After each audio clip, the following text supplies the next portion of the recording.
Bem-vindos a mais uma exploração profunda aqui com a gente. Hoje, vamos dar uma olhada em algumas ideias de um livro que eu achei muito, muito útil, A Arte de Pensar Claramente, do Rolf Dobelli. Ele é basicamente uma coleção de artigos que o Dobelli escreveu sobre aqueles erros de pensamento, sabe? As armadilhas mentais que, nossa, pegam a gente direto no dia a dia. A nossa ideia aqui é fuçar um pouco nessas armadilhas que ele descreve tão bem. Ele mesmo fala, né, que o objetivo talvez não seja achar a fórmula da felicidade, mas, quem sabe, ajudar a gente a evitar umas burradas grandes que nós mesmos criamos. Sair daqui talvez um pouco mais ligada, mais cautelosa com o próprio jeito de pensar. Bom, vamos mergulhar nisso então. Ótima ideia. E, olha, acho importante já começar falando que o Dobelli bate muito na tecla de que não são erros assim aleatórios, sabe? São desvios sistemáticos. É sistemático mesmo. Quer dizer, a gente tende a errar de formas parecidas, repetidamente, quase sempre para a mesma direção. Isso que é interessante. Ah, então não é por acaso. Não mesmo. Isso torna os erros, de certa forma, previsíveis. E se dá para prever, dá para aprender a identificar, né? Faz sentido. Sistemático, gostei disso. Então, por onde a gente começa essa caça aos erros? Que tal aquele de só dar bola para quem se deu bem? Exato, perfeito para começar. É o famoso viés de sobrevivência. O Dobelli usou um exemplo ótimo, que é o do músico reto, que sonha em ser estrela do rock. A gente olha em volta, TV, internet, e, nossa, parece que tem popstar brotando em todo canto. O sucesso deles é muito, muito visível. Sim, dá a impressão que é só pegar uma guitarra e pronto, né? Fama na certa. Pois é. Só que essa overdose de sucesso esconde o outro lado, que é gigantesco. O cemitério dos músicos fracassados, como diz o Dobelli. E esse cemitério, ele é tipo milhares de vezes maior que o palco dos famosos, só que ninguém vê. É invisível. Ninguém filma a banda que ficou 10 anos ensaiando na garagem e nunca aconteceu nada. Nossa, verdade. E aí a gente acha que a chance de dar certo é bem maior do que é na real. Precisamente. A gente superestima sistematicamente a chance de sucesso. Porque é isso, o sucesso faz barulho, o fracasso fica quieto no canto dele. E não é só músico, claro. Pensa em escritor, empreendedor, startup. A mídia ama a história do unicórnio, né? A empresa de bilhões. Mas, cara, a imensa maioria das startups não vai pra frente. Ou vira um negócio pequeno, local, sem glamour nenhum. Até índice de bolsa, tipo Dow Jones, ele só mostra quem sobreviveu, quem tá bombando, as empresas que quebraram. Somem do índice. Isso mascara um pouco a saúde real do mercado, tá? Entendi. Então esse viés meio que maquia a realidade das nossas chances, seja na carreira, investimento. Com certeza. É como usar óculos cor-de-rosa que só mostram um final feliz, sabe? E isso impacta demais as decisões. A pessoa vê lá, meia dúzia de startups que deram certo e pensa, vou largar tudo e abrir a minha. Só que ela não pensa que para cada uma dessas, sei lá, 99 outras não vingaram. E tem mais. Os próprios sobreviventes às vezes caem nessa. Eles olham para trás e criam uma história linda de esforço e genialidade, mas esquecem um pouco da sorte, do acaso, sabe? Vem um padrão onde talvez nem tenha. Mas aí fica difícil, né? Como que a gente se separa o que foi sorte do que foi mérito, olhando só para quem venceu? Parece quase impossível. E é mesmo, muito difícil. Por isso a sugestão do Dobelli é fazer um exercício mental. Visitar, metaforicamente, os tais cemitérios dos projetos que não deram certo. É tipo, procurar ativamente informação sobre quem falhou naquela área que te interessa. Seja carreira, investimento, o que for. Buscar o lado B da história. Isso. Pode não ser a coisa mais animada do mundo, né, visitar cemitério. Mas é um banho de realidade. Ajuda a calibrar a expectativa, a decidir com mais pé no chão. Não perguntar só o que os vencedores fizeram, mas também o que aconteceu com quem perdeu. Ok, visitar cemitérios metafóricos. Anotei aqui. Essa ideia de olhar para o fracasso me lembrou outra coisa. Quando a gente já tá metida numa furada, mas teima em continuar. Sim, você está indo direto para outra armadilha clássica, a falácia do custo irrecuperável. É batata. Quem nunca, né? Ficou até o fim daquele filme péssimo só porque o ingresso foi caro. Nossa, demais. Ou continuar comendo aquela sobremesa mais ou menos só porque já pedi, né? Exato. Ou, pior ainda, insistir num projeto do trabalho que está na cara que não vai dar em nada, mas, puxa, já investimos tanto tempo, tanto dinheiro. Ou até relacionamento, né? A gente ouve isso. Ah, mas já estamos juntos há tanto tempo, passamos por tanta coisa, como se isso justificasse continuar infeliz. Perfeito. O erro central é esse: basear a decisão de continuar no que já foi gasto tempo, dinheiro, energia, emoção. Só que esses custos são, como o nome diz, irrecuperáveis. Já foram, não voltam mais. Mas quanto mais a gente investiu lá atrás, maior fica a pressão psicológica para continuar, para sentir que não foi em vão, sabe?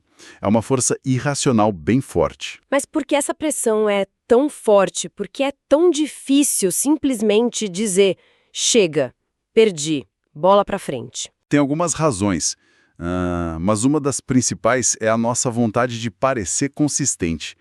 Admitir que aquele projeto, aquele investimento, aquele relacionamento em que a gente botou fé, foi um erro, é admitir que a gente estava errado antes.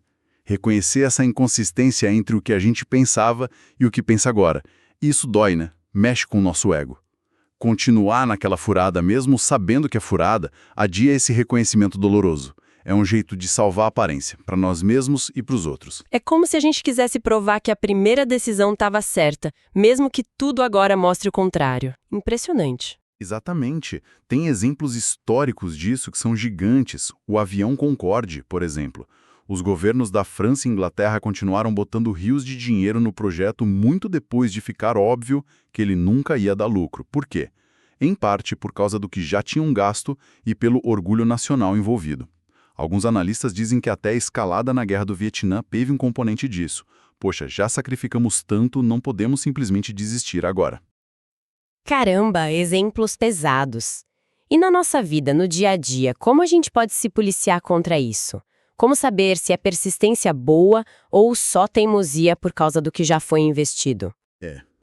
Essa linha é tênue e às vezes não vou negar. Mas um bom começo é ficar atento a umas frases gatilho, sabe? Aquelas que a gente usa para se justificar. Ah, agora que já investi tanto nisso. Bom, já li metade do livro, tenho que ir até o fim. Nossa, já estou há 3 anos nessa faculdade. Quando você se pegar pensando assim, para e pergunta. Se eu começasse hoje, do zero, sabendo o que eu sei agora, eu ainda escolheria isso? Eu ainda investiria nesse projeto? Compraria esse ingresso de novo? Boa pergunta essa. A decisão racional, ela ignora o passado. O que conta é o agora e a projeção para o futuro. O que já foi, já foi. Ignorar o passado, focar no agora e no futuro. Parece fácil falar, mas que desafio. E essa dificuldade de admitir o erro, de mudar de rota, me parece ligada a outra armadilha que o Dobelli fala que é talvez a mãe de todas, né? Ah, você deve estar falando do viés de confirmação, com certeza. Dobelli chama de o pai de todos os erros de pensamento, e não é à toa. Essa nossa mania quase universal de procurar interpretar e lembrar das coisas de um jeito que confirme o que a gente já acredita. Tipo aquele exemplo da dieta que ele dá, né? A pessoa começa a dieta X, aí ela perde 1 quilo e pensa, tá vendo? Funciona. Na semana seguinte engorda meio quilo. Ah, foi só uma flutuação normal, devo ter bebido pouca água. Isso, perfeito. Ela vai atrás da confirmação o quilo perdido e dá um jeitinho de ignorar ou reinterpretar o que vai contra o meio quilo ganho. A gente faz isso o tempo todo, sem nem perceber. Se você acha que a marca Y de carro é a melhor, você vai prestar atenção nas notícias boas sobre ela e vai dizer que as ruins são um caso isolado, azar do dono. Se tem uma opinião política forte, a tendência é consumir só o que reforça aquilo e já descartar qualquer coisa contrária como fake news ou fonte enviesada. É como se a gente tivesse um filtro, né? Que só deixa passar o que combina com a nossa visão de mundo. O Dobelli até cita o Aldous Huxley. Os fatos não deixam de existir só porque são ignorados. E o Warren Buffett falando disso também, como as pessoas se agarram no que confirma o que elas já pensam. É uma força danada e bem sutil. E as consequências disso são enormes. Nos negócios, pode fazer uma empresa ignorar sinais claríssimos de que a estratégia está furada. Vão tratando os resultados ruins como exceção, problema pontual, até quebrar a cara. Nas nossas crenças mais pessoais também sobre religião, filosofia, ou visões tipo, as pessoas são boas ou o mundo está perdido, a gente fica acatando as historinhas que confirmam e convenientemente esquece as que não batem. E com coisa mais vaga, tipo previsão de horóscopo ou de economista. Como funciona? Aí é um prato cheio para o viés de confirmação. Previsão vaga, genérica, tipo, você vai enfrentar desafios, mas vai ter novas oportunidades. Qualquer pessoa consegue achar alguma coisinha na vida dela que confirme isso, se ela quiser. O mesmo vale para muita análise econômica ou livro de autoajuda. Eles jogam uma teoria e depois escolhem a dedo os exemplos que encaixam, ignorando os que não servem. E o leitor que quer acreditar naquilo foca nos acertos e esquece os furos. É fundamental prestar atenção no que Dobelli chama de evidência desconfirmatória, ou seja, aquilo que vai contra o que a gente acredita. Buscar ativamente o que vai contra o que a gente pensa, isso soa tão desconfortável, tão contra a nossa natureza. Como fazer isso na prática, meu Deus? É desconfortável mesmo, não é fácil não. Exige uma disciplina mental. O Dobelli dá umas dicas. Primeiro, desconfie sempre que você ou outra pessoa usar a desculpa do mas isso é um caso especial, foi uma exceção para explicar um dado que não bate com a teoria. Segundo, se inspirar no Charles Darwin. Ele tinha um caderninho onde anotava imediatamente qualquer coisa que ele observasse que parecesse ir contra a teoria da evolução dele, porque ele sabia que a tendência natural da mente é esquecer ou minimizar essas coisas. Que interessante isso do Darwin. E tem aquele experimento clássico da sequência 246. O pesquisador dá essa sequência, diz que segue uma regra e pede para as pessoas descobrirem a regra testando outras sequências. Quase todo mundo pensa, a regra é somar 2, e testa tipo 8, 10, 12, 14, 16, 18. O pesquisador diz, sim, segue a regra. Só que a regra real era só qualquer sequência de números crescentes. Para descobrir isso, a pessoa precisaria testar coisas que não se encaixam na hipótese dela, tipo 1, 2, 3, 10, 20, 30, ou até 3, 2, 1, que seria rejeitada. Ou seja, ela precisaria tentar refutar a própria ideia, e não só confirmar. Entendi. Tentar quebrar a própria hipótese, em vez de só ficar provando que ela está certa. É uma inversão de lógica. Exato. O conselho final do Dobelli é esse. Pega as suas hipóteses sobre o mercado, carreira, relacionamentos, o mundo, e depois sai de propósito procurando fatos que vão contra elas. É aquela frase famosa do escritor Arthur Quiller Couch, sobre escrever Murder your darlings. Assassine seus queridinhos. Tem que aplicar isso às nossas ideias mais amadas. É um exercício de humildade intelectual, mas, olha, fundamental para pensar com mais clareza. Assassinar as próprias ideias queridas, uau! Realmente um exercício de desapego. E falando nessas reações fortes, nessas emoções, isso me leva para outra questão. Como a gente lida com ganhar e perder? Parece que perder dói bem mais do que ganhar alegra, né? Mesmo que sejam o mesmo valor. Opa, você tocou num ponto-chave da psicologia comportamental. A aversão à perda. Pensa assim, te oferece um jogo de cara ou coroa. Se der cara, você ganha R$100. Se der coroa, você perde R$100. Você jogaria? A maioria das pessoas diz não. Mas por quê? Matematicamente é 50-50, né? Porque a dor de pensar em perder os R$100 parece muito, muito maior do que a alegria de ganhar os mesmos 100. Exatamente. Os estudos, especialmente do Daniel Kahneman e do Amos Tversky, que ganharam o Nobel por isso, mostraram que, emocionalmente, o impacto de uma perda é mais ou menos 2 vezes mais forte que o impacto de um ganho do mesmo valor. Perder R$100 dói o dobro do que ganhar R$100 dá prazer. 2 vezes, caramba, é muita diferença. E quais são as consequências disso no nosso dia a dia, na prática? São muitas. Na hora de convencer alguém, por exemplo, geralmente funciona melhor falar do que a pessoa pode perder se não fizer algo do que só do que ela pode ganhar. Campanha de saúde pública que foca no risco de não fazer um exame costuma dar mais resultado. Vendedor de isolamento térmico que fala do dinheiro que você perde todo mês com aquecimento ou ar-condicionado vende mais do que o que só fala da economia futura. Entendi. O medo de perder é um motivador mais forte. No mercado financeiro, A aversão à perda explica por que muito investidor vende logo a ação que subiu um pouquinho para sentir o prazer do ganho rápido, mas segura até não poder mais aquela ação que está caindo, para adiar a dor de realizar a perda. Essa perda no papel parece que dói menos, sabe? E isso leva a decisões ruins muitas vezes. No trabalho também. Alguém que é responsável por resultados pode ficar com medo de arriscar. Prefere um projeto seguro com um ganho pequeno do que um mais ousado com potencial de ganho enorme, só pelo medo de dar errado e ter que encarar a perda. E essa aversão tão forte à perda, ela vem de onde? A gente aprende isso ou é mais instintivo? A aposta da ciência é que seja um resquício da nossa evolução. Pensa nos nossos ancestrais lá atrás, caçadores-coletores. A vida era dura, a margem para erro era mínima. Uma perda grande, perder a comida estocada, perder alguém do grupo, errar o caminho e se perder podia ser fatal. Era muito mais grave do que a vantagem de um ganho parecido. Tipo achar um pouco mais de fruta. Um erro podia custar a vida. Nossa, faz todo sentido olhando por esse ângulo. Então, a gente teria sido meio que programado para ser muito mais sensível a ameaças, a coisas negativas, do que a oportunidades, a coisas positivas. A gente reage mais à cara feia do que a sorriso, lembra mais de crítica do que de elogio. Um evento ruim marca mais que um evento bom de mesma intensidade. Entender isso ajuda a gente a equilibrar um pouco essa tendência. Ajuda sim. Só ter essa consciência já é um passo enorme. Reconhecer que a nossa reação emocional a uma possível perda provavelmente é exagerada em comparação ao ganho equivalente pode nos ajudar a tomar decisões mais racionais, especialmente em finanças, negociação ou quando a gente avalia riscos.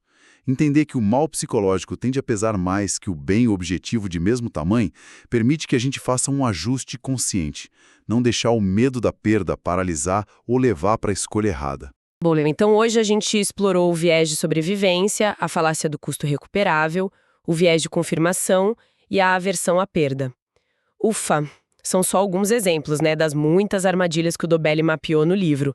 Mas já deu para ver como elas se conectam e como perceber esses padrões pode mesmo deixar a gente mais prudente, talvez, nas nossas decisões. Exato. E, sabe, talvez uma reflexão final interessante seja pensar sobre o que é, afinal, pensar claramente hoje em dia.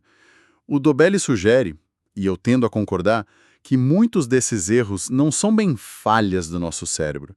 São, na verdade, atalhos mentais, heurísticas, que foram super úteis, super adaptativas lá no ambiente ancestral onde a gente evoluiu. Um mundo de decisão rápida, perigo na hora, pouca informação. Então eram as ferramentas certas, só que para o contexto errado hoje em dia. Mais ou menos isso. O problema é que hoje o mundo é outro, né? Radicalmente diferente. Complexo pra caramba, abstrato, cheio de informação por todo lado. As decisões importantes muitas vezes envolvem probabilidade, estatística, pensar a longo prazo. E aí, aquelas ferramentas mentais que salvaram a pele do nosso ancestral na savana podem acabar atrapalhando, ou sendo até perigosas na hora de investir na bolsa, analisar um estudo científico ou navegar na complexidade social de hoje. Que perspectiva interessante. E isso leva a gente para uma questão mais funda. O que é pensar bem hoje? Talvez não seja eliminar a intuição. Os atalhos eles ainda têm valor. Mas sim desenvolver o que a gente chama de metacognição, a capacidade de pensar sobre como a gente pensa. É saber reconhecer quando a intuição rápida, o tal sistema 1 do Kahneman, provavelmente está certa, e quando é crucial pisar no freio, ativar o pensamento mais lento, analítico, que gasta mais energia, o sistema 2, é ter a sabedoria de escolher a ferramenta mental certa para a tarefa certa, principalmente quando o que está em jogo é importante. Nossa, excelente forma de colocar. Não é jogar fora a intuição, mas saber quando desconfiar dela e ligar o modo mais analítico. Fica então o convite para todo mundo que está ouvindo, observem esses padrões no dia a dia, no próprio jeito de pensar, nas desculpas que a gente dá para as nossas escolhas e também nos argumentos e ações das pessoas em volta. É um aprendizado que não acaba nunca, né? Uma forma de ir aprimorando essa arte difícil que é pensar um pouquinho mais claramente.